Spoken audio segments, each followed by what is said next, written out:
So നമുക്ക് next ഇനി important ആയിട്ട് പഠിക്കാനുള്ള മൊഡ്യൂൾ 1-ൽ നിന്നുള്ളത് 8086-ൻ്റെ ആർക്കിടെക്ചറാണ്.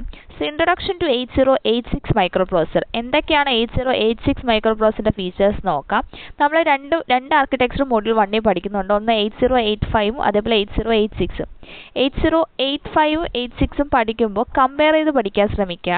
8086-ൻ്റെ പ്രത്യേകത എന്ന് പറഞ്ഞാൽ ഇത് 16-ബിറ്റ് മൈക്രോ പ്രോസസ്സറാണ്. എന്നാൽ 8085 എന്താണ് ഒരു 8-ബിറ്റ് മൈക്രോ പ്രോസസ്സറാണ്. അതുപോലെ 8086 ഇറ്റ് ഈസ് എ 16-ബിറ്റ് ഡേറ്റാബേസ് ഉണ്ട്. So it can read or write the data to the memory. And also it has 20-ബിറ്റ് അഡ്രസ് ബസ് ആണുള്ളത്. It can support up to 64K input or output ports വരെ എന്തെയും support ചെയ്യും. And it also provides 14 to 16-ബിറ്റ് registers ഉണ്ട്. It has a multiplexed address and data bus ഉണ്ട്. AD0 to AD15 അതേപോലെ A16 to A19 വരെയാണ് address bus വരുന്നത്. നമ്മൾ 8086 രണ്ട് മോഡ്സ് ഓഫ് ഓപ്പറേഷനാണ് സപ്പോർട്ട് ചെയ്യുന്നത്. ഒന്ന് മിനിമം മോഡും ഒന്ന് മാക്സിമം മോഡും. ഈ രണ്ട് മോഡും നമുക്ക് പഠിക്കാനായിട്ടുണ്ട്. സോ നമുക്ക് next move on to the architecture of 808. ഇപ്പോൾ നമ്മൾ നോക്കിയ ഫീച്ചേഴ്സ് ആണ്. ഇനി നമ്മൾ നോക്കാൻ പോകുന്നത് ആർക്കിടെക്ചറാണ്. So as shown in the below figure, 8086 CPU is divided into two independent functional parts ആയിട്ടാണ് ഡിവൈഡ് ചെയ്തിരിക്കുന്നത്. ഒന്ന് ബസ് ഇൻ്റർഫേസ് യൂണിറ്റും ഒന്ന് എക്സിക്യൂഷൻ യൂണിറ്റും. സോ എന്താണ് ബസ് ഇൻ്റർഫേസ് യൂണിറ്റ് അല്ലെങ്കിൽ എങ്ങനെയാണ് എക്സിക്യൂഷൻ യൂണിറ്റ് എന്ന് നോക്കാം. സോ ഇതാണ് നമുക്കിവിടെ തന്നിട്ടുള്ള ഫിഗർ. ഈ ഫിഗറിൽ ടോട്ടലി നമ്മുടെ അഡ്രസ് ഓഫ് സ്റ്റാറ്റസ് അല്ലെങ്കിൽ അഡ്രസ്സും ഡേറ്റാബേസും ആണ്. ഇവിടെ അഡ്രസ് ഓഫ് സ്റ്റാറ്റസും അഡ്രസ് ഓഫ് ഡേറ്റയാണ് കൊടുത്തിട്ടുള്ളത്. അതിൻ്റെ താഴെയായിട്ടൊരു memory address and data bus interface തന്നിട്ടുണ്ട്. അതായത് പുറത്തുനിന്നുള്ള മെമ്മറിയും ഡേറ്റയും അഡ്രസ്സും തമ്മിലുള്ള എന്താണ് ഒരു ബസ് ഇൻ്റർഫേസ് കണക്ഷൻ കൊടുത്തിട്ടുണ്ട്. ഇതെല്ലാം കൂടി കണക്ട് ചെയ്തിരിക്കുന്നത് നമ്മുടെ 16-ബിറ്റ് ഇൻറ്റേർണൽ ഡേറ്റാബേസിലോട്ടായിരിക്കും. ഈ 16-ബിറ്റ് ഡേറ്റാബേസിനെ നമുക്ക് രണ്ടായിട്ട് കൺസിഡർ ചെയ്യാം. ഇത് ഇത്രയും ഭാഗം വരുന്നത് ബസ് ഇൻ്റർഫേസ് യൂണിറ്റ് ആണ്. അത് കഴിഞ്ഞിട്ടൊരു ഇൻറ്റേർണൽ ഡേറ്റാബേസ് ഉണ്ട്. അത് കഴിഞ്ഞ് താഴോട്ട് വരുന്നത് നമ്മുടെ എന്താണ് എക്സിക്യൂഷൻ യൂണിറ്റ് ആണ്. അപ്പോൾ നമ്മൾ പറഞ്ഞു രണ്ടായിട്ട് ഡിവൈഡ് ചെയ്തിട്ടുണ്ട്. ഇതിൻ്റെ മുകളിലുള്ളതാണ് ബസ് ഇൻ്റർഫേസ് യൂണിറ്റും താഴോട്ടുള്ള എക്സിക്യൂഷൻ യൂണിറ്റും ആണ്. ഓക്കെ അല്ലേ? അപ്പോൾ പഠിക്കുമ്പോൾ സെപ്പറേറ്റ് പഠിക്കാം. മുകളിൽ നമുക്കൊരു 16-ബിറ്റ് ഇൻറ്റേർണൽ ഡേറ്റാബേസ് ഉണ്ട്. അതിൽ നിന്ന് കണക്ഷൻ പോയിരിക്കുന്നത് നോക്കിയേ ഒരു അഡ്രസ് കൺവേർഷൻ മെക്കാനിസം, അതായത് ഒരു ആഡറിലോട്ടാണ്.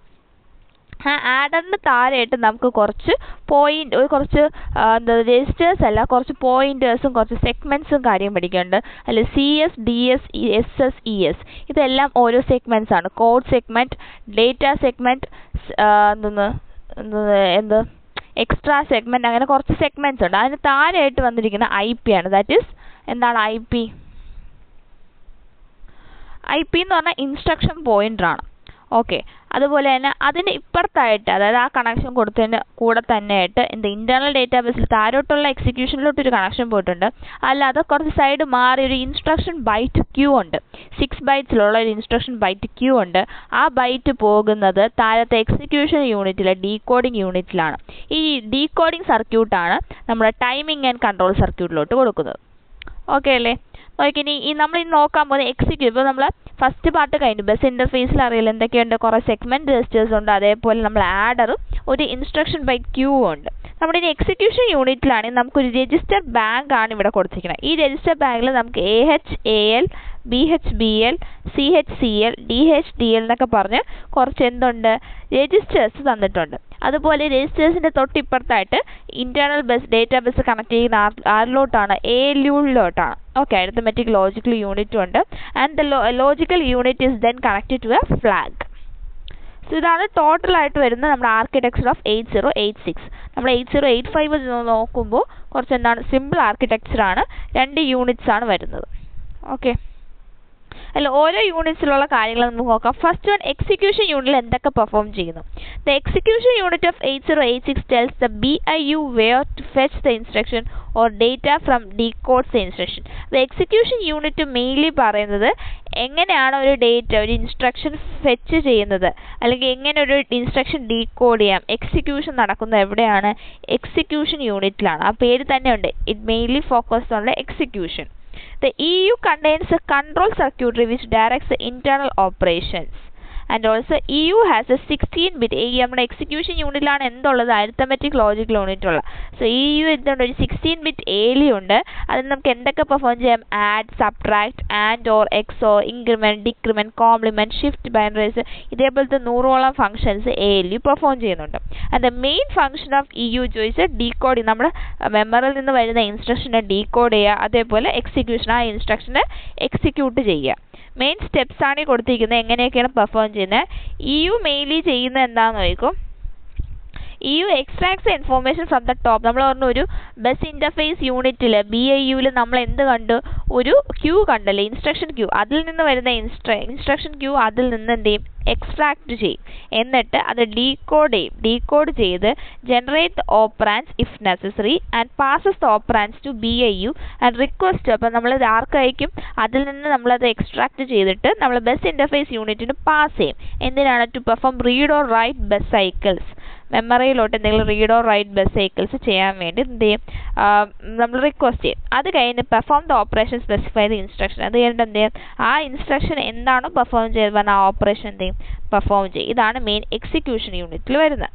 ഇനി ബസ് ഇൻ്റർഫേസ് യൂണിറ്റ് എന്താണ് പെർഫോം ചെയ്യുന്നത് നോക്കാം. BIU sends out the addresses, fetch the instruction from memory, reads the data from ports and memory and writes the data to the ports and memory. അപ്പം BIU mainly എന്താ ചെയ്യണം?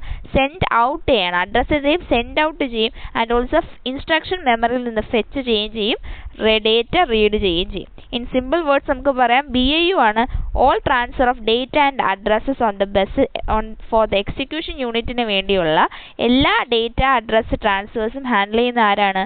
Bus interface unit ആണെന്ന് പറയാം. Next നോക്കേണ്ടത് 8086 has പൈപ്പ്ലൈനിങ് architecture. നമ്മുടെ ഈ 8086 architecture നമുക്ക് എന്തെന്ന് പറയാം? പൈപ്പ്ലൈനിങ് ആർക്കിടെക്ചർ എന്ന് പറയാം. കാരണം എന്താണെന്ന് നോക്കിക്കോ. while EU is decoding an instruction or execution an instruction which does not require use of buses, BIU fetches up to 6 instruction bytes for the following. അപ്പോൾ നമ്മൾ EU ഒരു ഇൻസ്ട്രക്ഷൻ ഡീകോഡ് ചെയ്യല്ലേ, എക്സിക്യൂഷൻ നടക്കുന്ന സമയത്ത് അതിന് എന്തിൻ്റെ ആവശ്യമില്ല? ബസ്സിൻ്റെ ആവശ്യമില്ല.